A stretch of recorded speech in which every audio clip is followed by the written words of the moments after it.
Indians, Cubans, Filipinos who would do this despedida party, which basically means going away, but going away with the intention of seeing you again.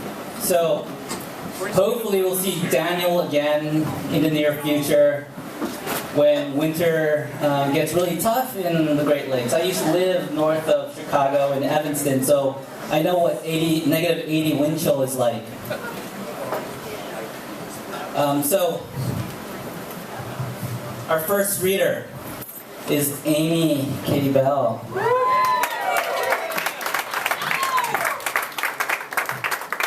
one's required to be in the cage.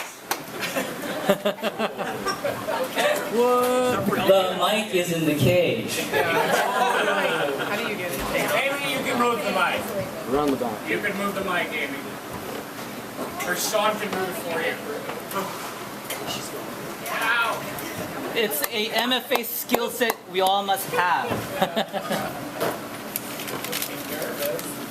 Okay, so I'm not reading work that I wrote.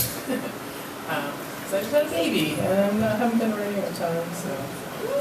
Instead, I've curated this reading for Dan. And I'm going to miss him dearly. He's such a wonderful person.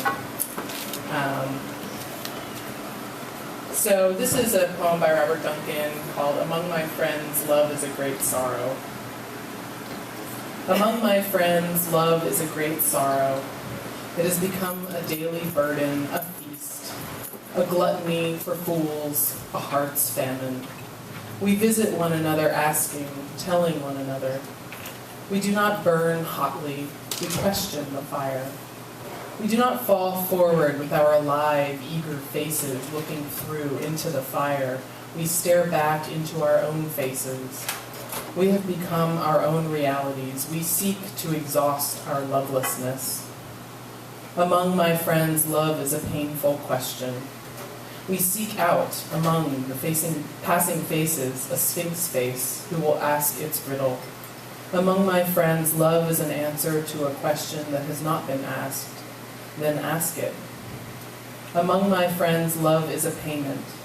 It is an old debt for a borrowing foolishly spent.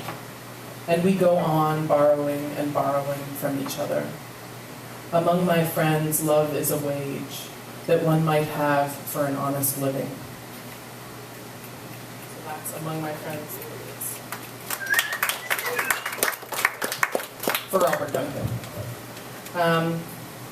And this is a little story by Italo Calvino from a fiction collection, Numbers in the Dark. It's called The Black Sheep. There was a country where they were all thieves. At night, everybody would leave home with skeleton keys and shaded lanterns and go and burgle a neighbor's house. They'd get back at dawn, loaded, to find their own house had been robbed.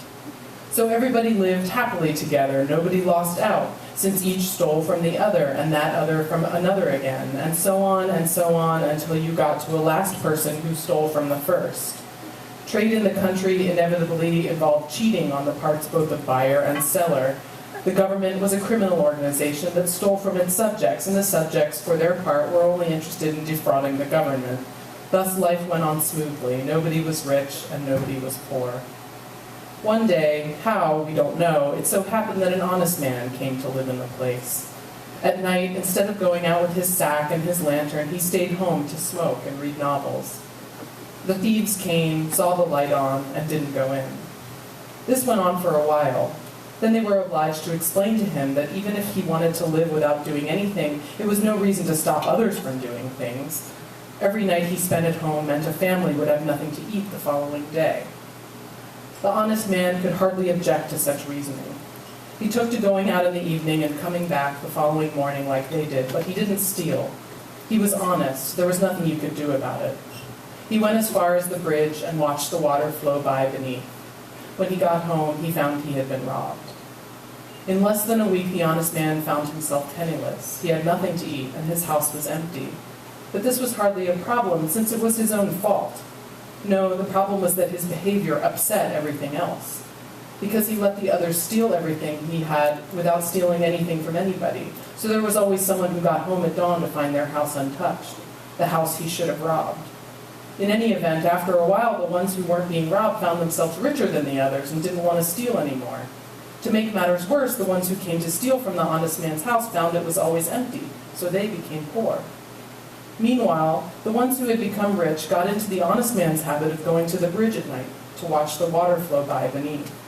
This increased the confusion because it meant lots of others became rich and lots of others became poor. Now, the rich people saw that if they went to the bridge every night, they'd soon be poor, and they thought, let's pay some of the poor to go and rob for us. They made contracts, fixed salaries, percentages. They were still thieves, of course, and they still tried to swindle each other. But, as tends to happen, the rich got richer and richer, and the poor got poorer and poorer. Some of the rich people got so rich that they didn't need to steal or have others steal for them so as to stay rich. But if they stopped stealing, they would get poor because the poor stole from them. So they paid the very poorest of the poor to defend their property from the other poor. And that meant setting up a police force and building prisons. So it was that only a few years after the appearance of the honest man, people no longer spoke of robbing and being robbed, but only of the rich and the poor. But they were still all thieves.